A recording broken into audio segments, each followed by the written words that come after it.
It's truly my pleasure to be here today. I've never been to the tribe, but I know the tribe. I've known Feli and Lee for a while. This gentleman here, some gentleman. I don't know.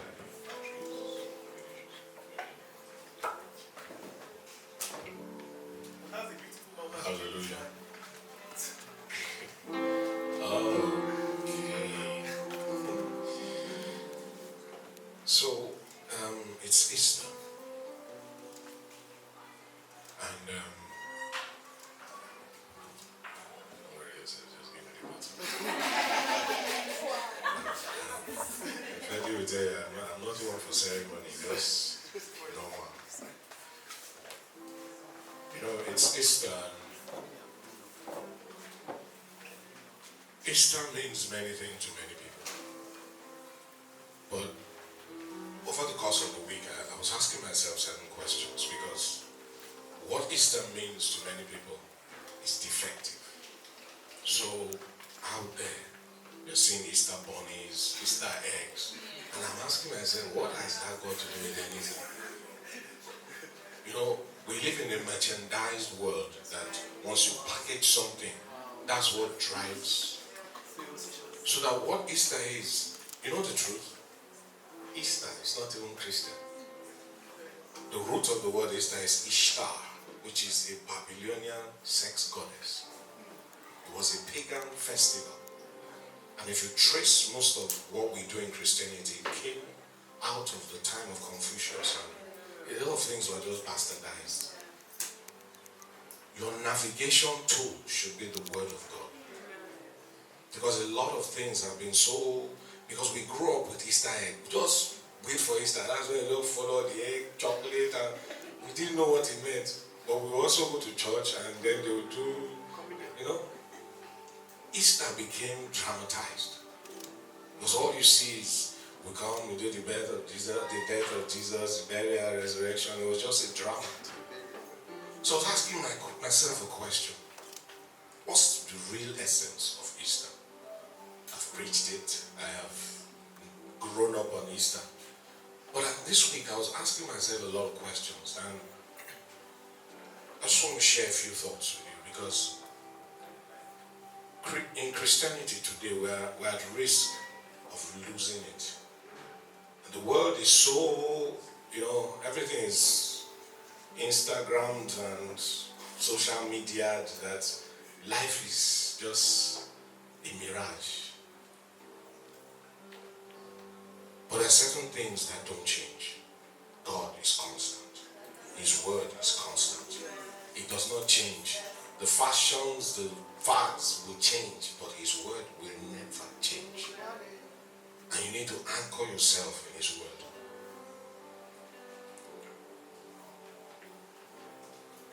Like the lady said earlier, Easter is about the death and the resurrection of Christ. That is the fulcrum of our faith. The birth of Jesus is just the birth. He was born, baby Jesus. That's the mind many of us have. It was just a baby. We celebrate the baby. Every Christmas we do birthday. And that's Christianity to many.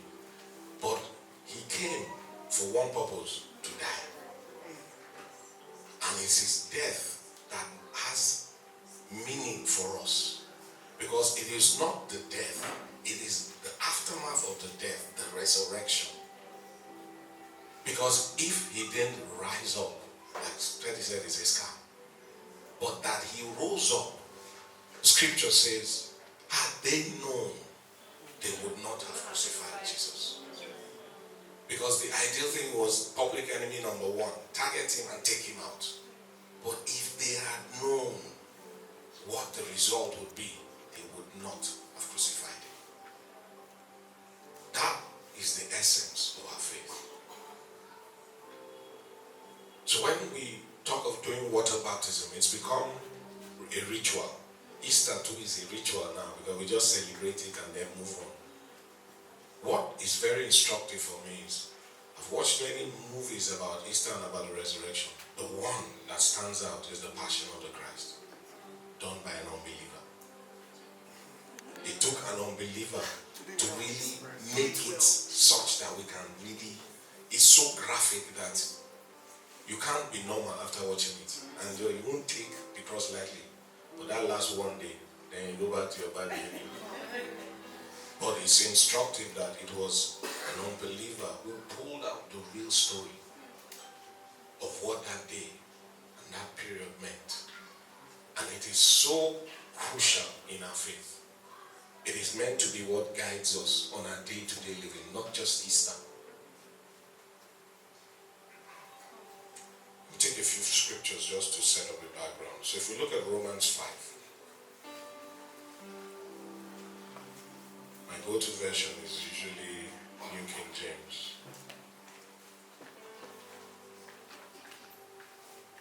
If you look at Romans 5, verses 6 to 8, it says, "For when we were still without strength, in due time Christ died for the ungodly. For scarcely for a righteous man will one die. Yet, perhaps for a good man, someone would even dare to die. It says, but God demonstrates his own love towards us, in that while we were yet still sinners, Christ died for us." His death was for a purpose. It wasn't just for the sake of it. Every man dies, yes. And you know, one thing I like us to keep at the back of our mind, because it's very easy to, when you think of Jesus, you think of God. So while he was here, somehow you don't understand that he was man, full man, 100% man. You know, I love that song, "Lord, I lift your name on high." Especially the part that says, "You came from heaven to earth to show the way, from the earth to the cross, my debt to pay, from the cross to the grave, from the grave to the sky. Lord, I lift your name on high." The song speaks of process. He came to the earth as man. You know how Superman came, just landed, kryptonite. So he came to the earth. But from the earth, he went to the cross. From the cross, he went to the grave. And from the grave, he went to the sky. That's what gives us the other song, "Because he lives, I can face tomorrow." Many times we just code it and just say he was God, you know. So when he was fasting 40 days and 40 nights, he was not God, he was man. He was driven there by the Holy Spirit and left. And he had to go through the kind of deprivation we go through and think to fast one day is like we have died. He did it 40 days as man. He came for one purpose, to show the way. That everything that you can be and will be is attainable. And he did it. He went through it. Man fell. It says by one man, the first Adam, sin came and man fell. And the whole race, those that haven't even been born, fell with that one man. It says by one man, that is restored. He came to overcome sin and give us victory, to reconcile us back to God. That's the essence of his death and his resurrection. His death. So when we perform water baptism, it is not just take a bath and come out. Anytime I take, because I had a clear revelation about it, that it's a time where you go into the water, it speaks of his burial. Your old man dies and you're put in there. And when you come out, it speaks of his resurrection. You come out alive, fresh, new. I took that old concept and said, I was dealing with something, I just given my life not long, and I was trying to get away from certain habits, and I couldn't. Addictions are bad. And I just said, Lord, if this is what this means, I am going to go into that water, and when I come out, it will be new. came out, I didn't feel goosebumps, but I had a break. So it's real to me. We take these things like, they're just talk. How you take God is how he takes you. If you take him seriously, he will take you seriously. We aspire to so many things. You can never be better than God will make you. He has done everything he needs to make you everything you need to be. The only thing that holds you back is you. If you will accept him in his fullness and walk with him. And it starts with the cross. What set me thinking was, when we talk about the cross and the resurrection, it's about life. Because he lives, I can face tomorrow, anything, I can take on anything, I can enter the fullness of blessing. But I kept asking myself, why did he die? Yes, I know in him we're new. In him we have life. In him we can do anything. In him we can live the supernatural. In him we can be anything we want to be. In him we can be better than we can ever want to be. I kept asking, why did he die? And it was one of those days that song, Resurrection and Life, was just haunting me that day. I just knew something God would want to do today, and I didn't know. I just called Eddie. Do they know the song? Please just pick the song for me and pack it. I don't know what the song means till I get here, but I'm beginning to understand. Because God, he has everything mapped out. My picture of God, when he says he knows the end from the beginning, is that when there's a race, and when you're at the starting point, he already knows the winner from the beginning. You are the one who runs, so he knows the end. Many times he gives you a vision of what the end is, then takes you to the beginning to run it. So you don't run like those who have no knowledge, but you run knowing, and it doesn't matter. So I don't know what's don't worry, you're in a good place. In a good place and a good time. God is going to do certain things in your life soon.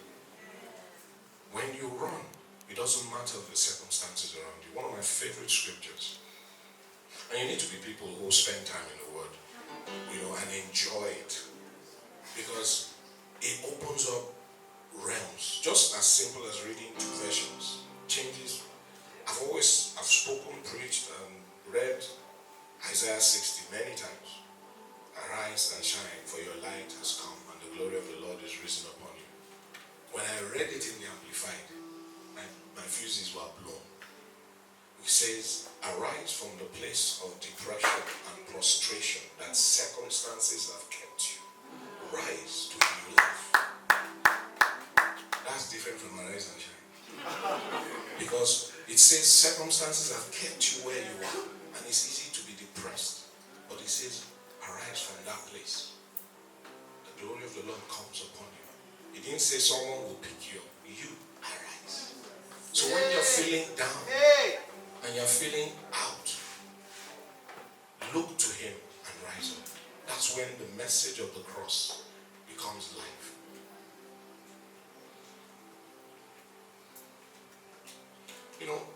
When I watched The Passion of the Christ the first time, I was silent for like 1 hour. I was just thinking on that. That is one of the most brutal, gory. It brings it home. That what Christ went through, we just talk, he died, he rose again. We sing it, it's like, just he died and he rose again. It's like, do you know what that dying meant? And I was reading something that said some researchers in Oxford saying they were trying to picture what the death of Christ was like. They said the cross weighed 150 kg, and they estimated that his weight, based on his height of about 5'11", was about 85 kg. That's double his weight was the cross. They said it was 15 feet long because, they will be accurate because the Romans were known to crucify people and they had a standard. The Romans were very, very, very systematic. So they really did well. It was 15 feet long and 8 feet wide. The nails that were used were 3/4 of an inch thick. and were 8 inches long. And they would nail one hand here, and nail your feet together and put a nail in there. Sorry if I'm being gory, but I need you to get it. You need to get it. No, because sometimes we trifle with what the cross represents. And it's just a song sometimes, it's just a story. Somebody went through that. And what is so insightful for me is he knew what he was going in for. In John, he says, I laid down my life. No one lays it for me. And I take it up again. It was deliberate, not he knew exactly what he was going to go through. He knew. It wasn't like it was just going along. He knew everything. And that's why in the Garden of Gethsemane, he said, if this cup could pass, Father, let it pass. But nevertheless, your will. The cross is a major price that was paid for you. Remember Romans, it says it was while you were yet sinners in your mess that he died. Every one of us has a story, so don't think that I'm talking here, I'm pontificating and I was born again from the womb. We've all had a story. If you're not, you're a liar. So don't feel holier than thou. Even if you got born again by 5, you have used to steal something. Even if it's meat, you still use it. It came with a price. A major price. And that's what's just been in my mind all week. Now, why did he have to die? You know, I read Hebrews 12. Hebrews 12, verse 2. Let me take it from 1. It says, therefore, we also, since we are surrounded by so great a cloud of witnesses, let us lay aside every weight and the sin which so easily ensnares us, and let us run with endurance the race that is set before us, looking unto Jesus, the author and finisher of our faith, who for the joy that was set before him endured the cross, despising the shame, and has sat down at the right hand of the throne of God.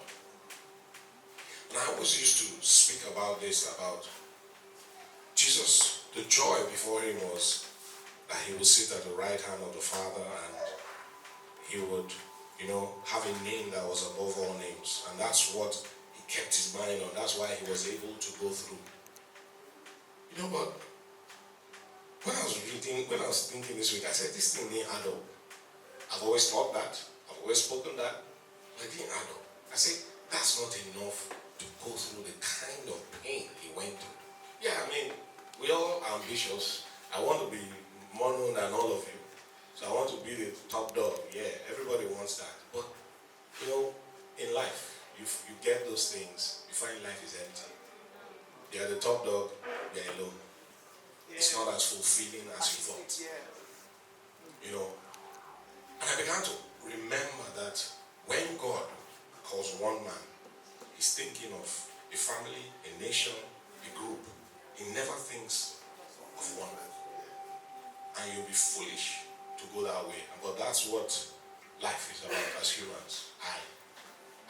iPhone, I. Everything's about you. Your best will only come when you do for others.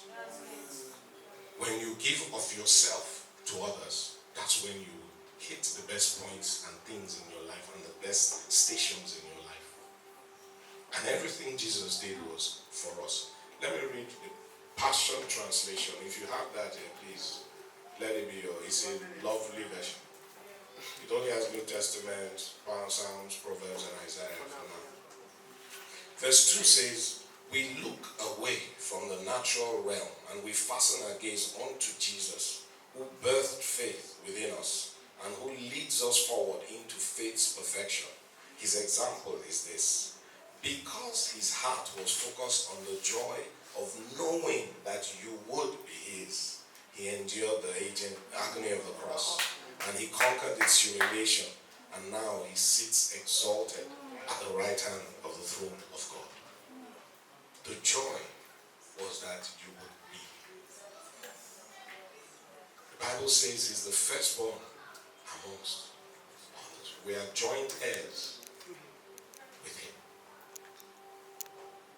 Yes, he has a prime position, but the joy he has is that he's not alone. He's restored man to his Father. And for that, he was ready to go through all that he went through. And he came, a king, pauperizing himself and taking on the toga of broken man. Divine, coming down as man. Defective. The Bible says in Genesis, the heart of man is desperately wicked above all things. There's nothing worthy of man. He came to set in motion an example for us to follow. Not to hear and to just gloss over, but to live by. So for me, Easter is not just another ceremony, it's a way of life.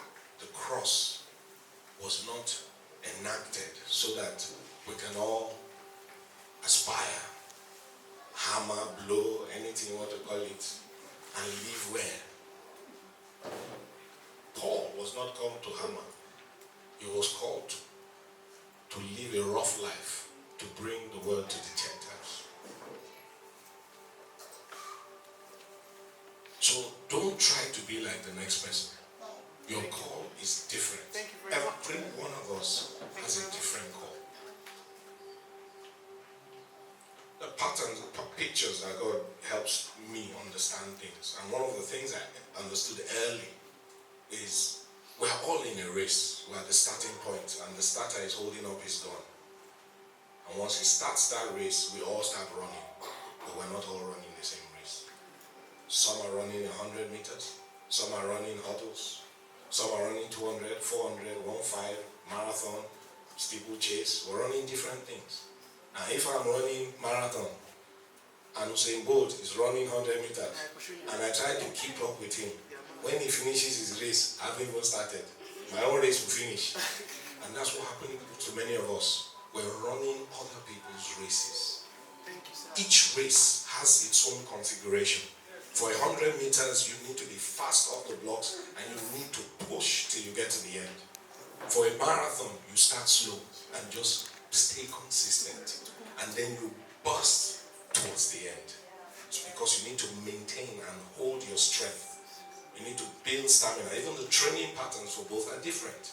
So if you look at someone and you are trying to match him, you will wound. That's why many of us are wounded. We are not running the race we are meant to run. When you are born, when I think of God sometimes, I marvel. Right now, how many people are on the earth? 8 billion, or how many? 7 billion? Or if you take it back, how many people have lived on this earth? I don't know how many billion.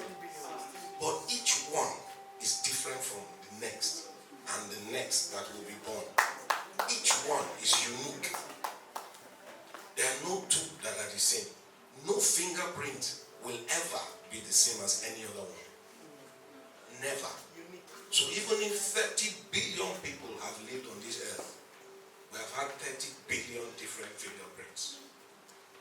And if 30 billion more come, we will have 30 billion more, 60 billion different. That's the size of the God we serve. You cannot capture him. So if he who is able to do that could come down to our level and give himself to die so that we can be restored to that same heritage, don't trifle with what is done.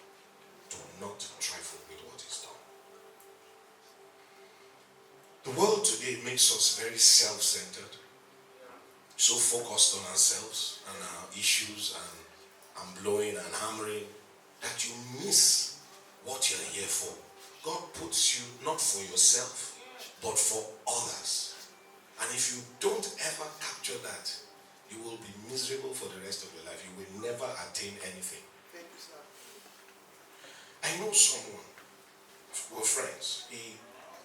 When we were all young, working and aspiring to do great things, his vision was, I will be the first MD of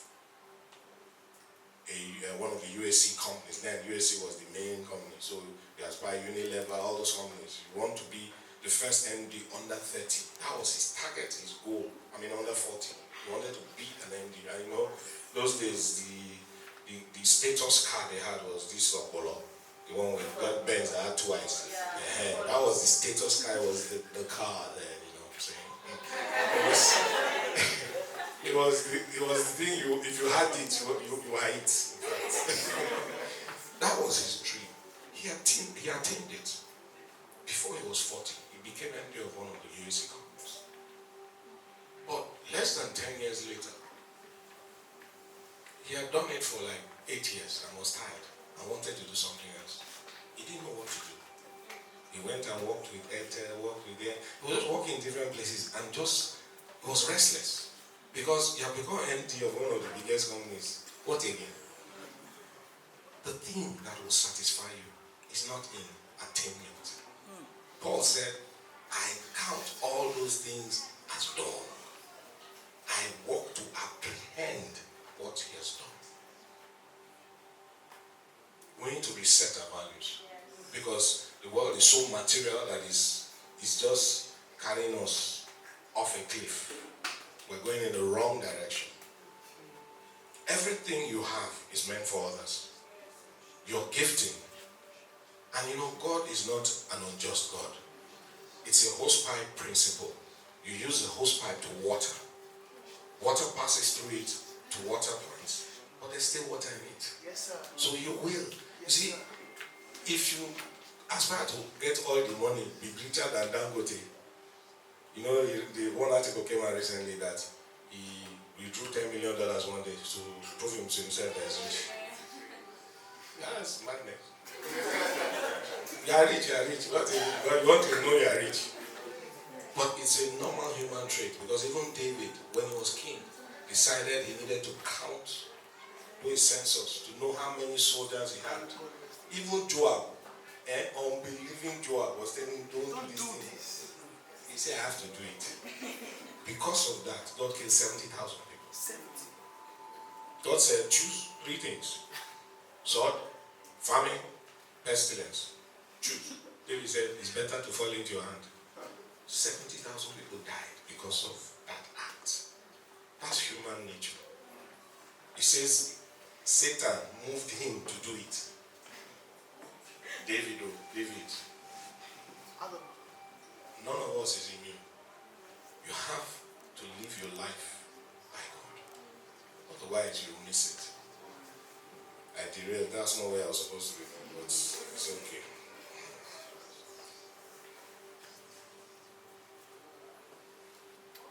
A pattern for us, because it's all about how we live our lives. Easter and resurrection is not just about this season, it's about every day of your life. You are meant to live with a consciousness that he died for you, to express what he left for you to others. Because we live in a very broken world. We live in a very, very, very, very broken world. Everybody is here dressed gaily, looking good, you know. You're looking like you blew, you hammered. My son, you borrowed to do the hammering and playing. You just want to package. It's not like him, as you see. It's very important too. But behind all the good dressing, there's a lot of brokenness. I encounter it on a daily basis. If you are sensitive and you have a heart of compassion, you will see the pain around you. We cover it up by dressing. In the workplace, I meet people who My covenant with God is everyone I meet must live better than they met me. That's just my covenant. It has nothing to do with your religion. It just has to do with anybody that comes my way. I feel it's God's mandate is upon me to make that person better. Not me, but using me to help make that person better. Even if it's just a kind word, if it's just, there's some people, just a hug changes their lives. I didn't say guy gonna be hugging girl because you're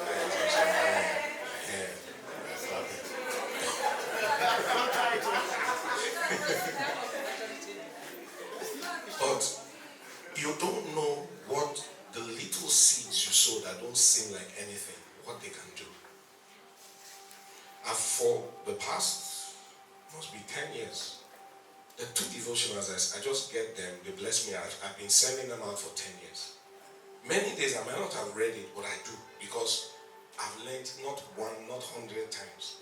I'll send it, someone says to me, and I'm not talking of baby Christians, deep Christians who say, this word was for me. And in my mind, I didn't write it, but it blessed me and I just send it out. So I've learned, whether I've read it or not, I trust them enough and I send.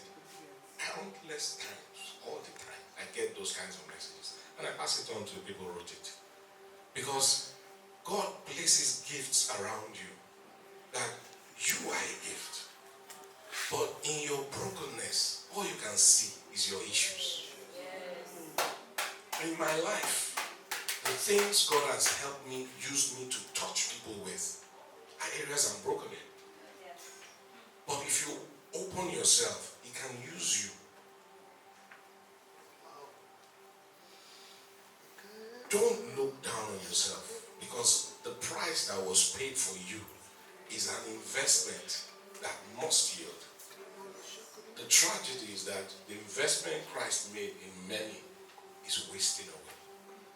Like Miles Monroe used to say, the wealthiest place on earth is the cemetery, because there are talents, giftings that were just buried there. Galatians 2. How we are meant to live.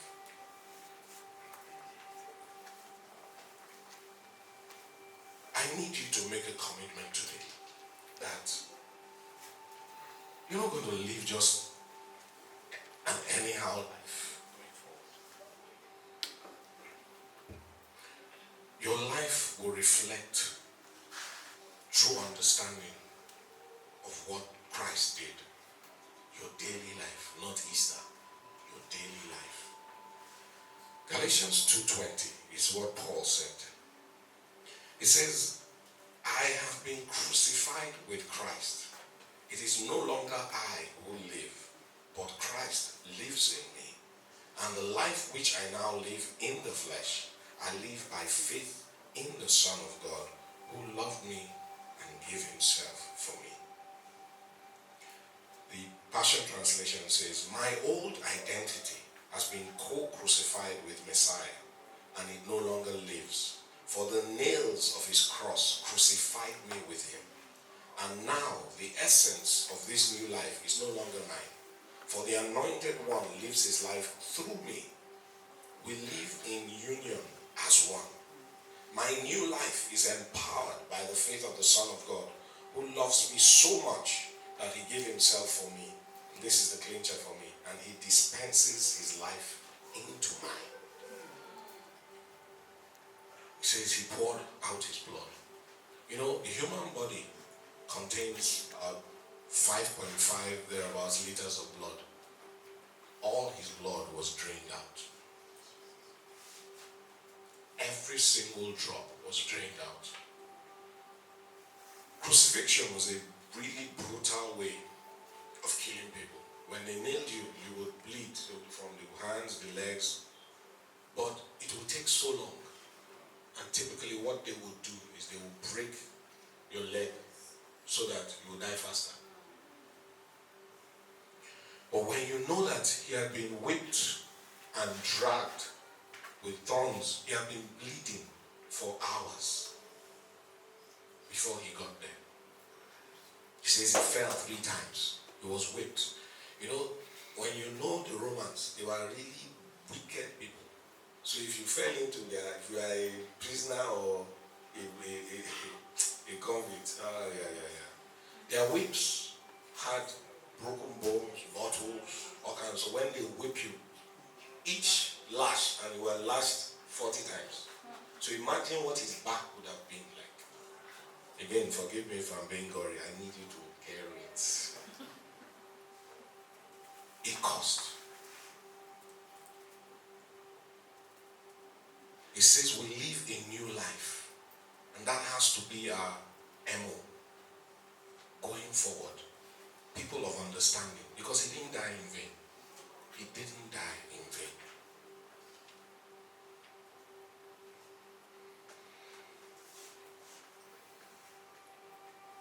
The day I was praying, a thought came into me and I had to write it down.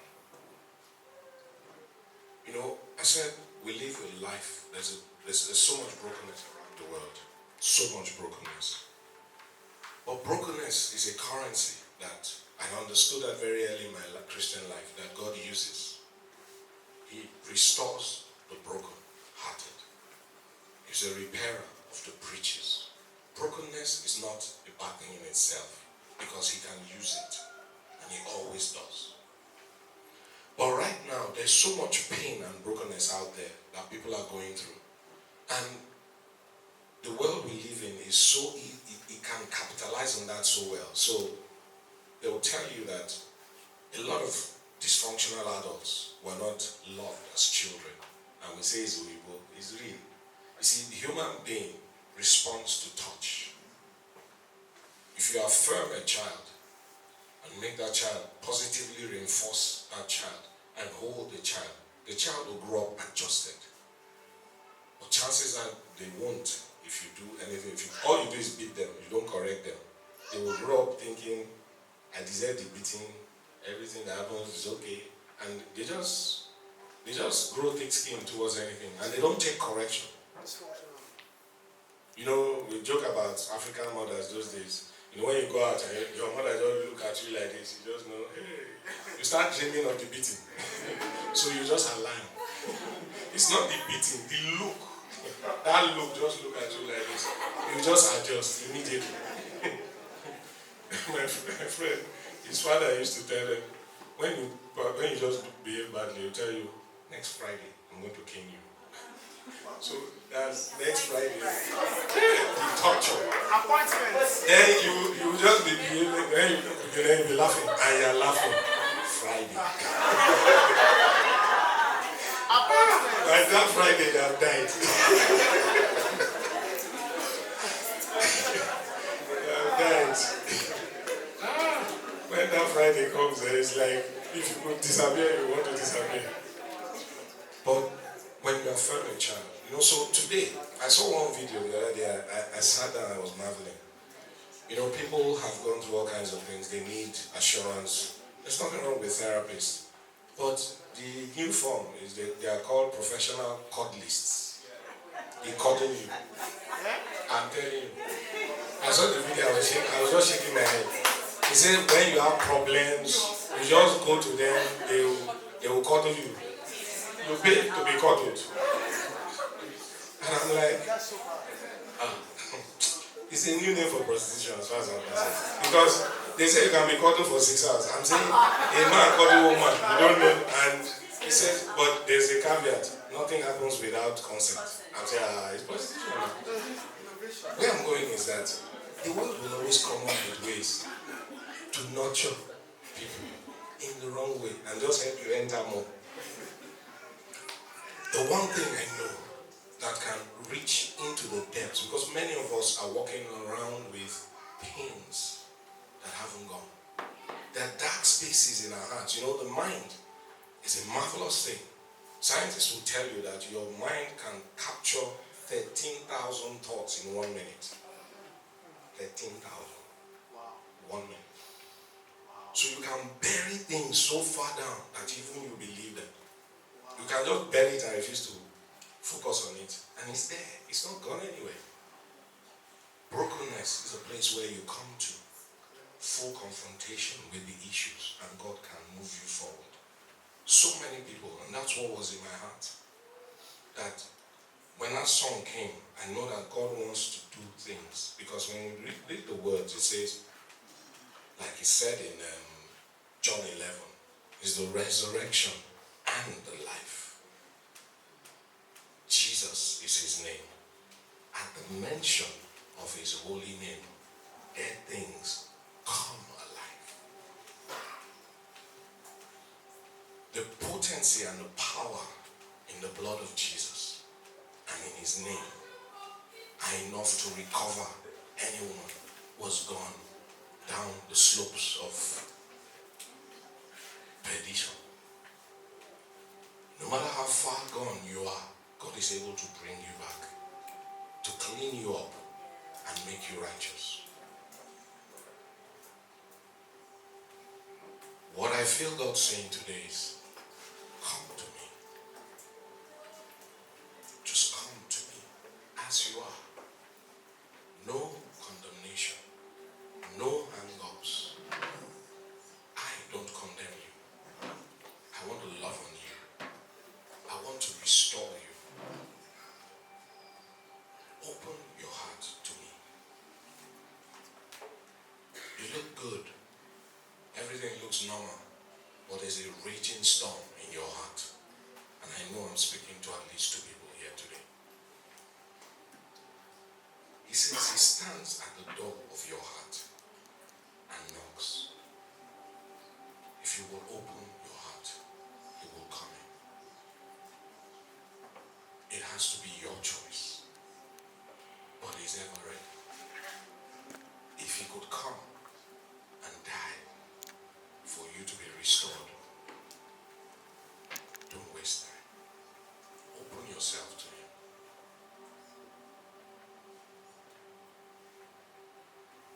Just close our eyes.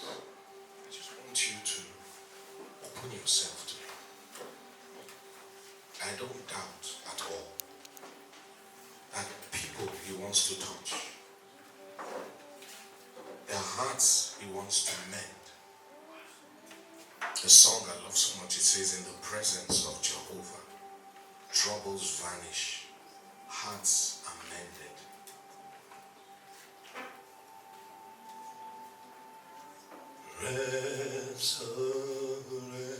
Resurrection and the life.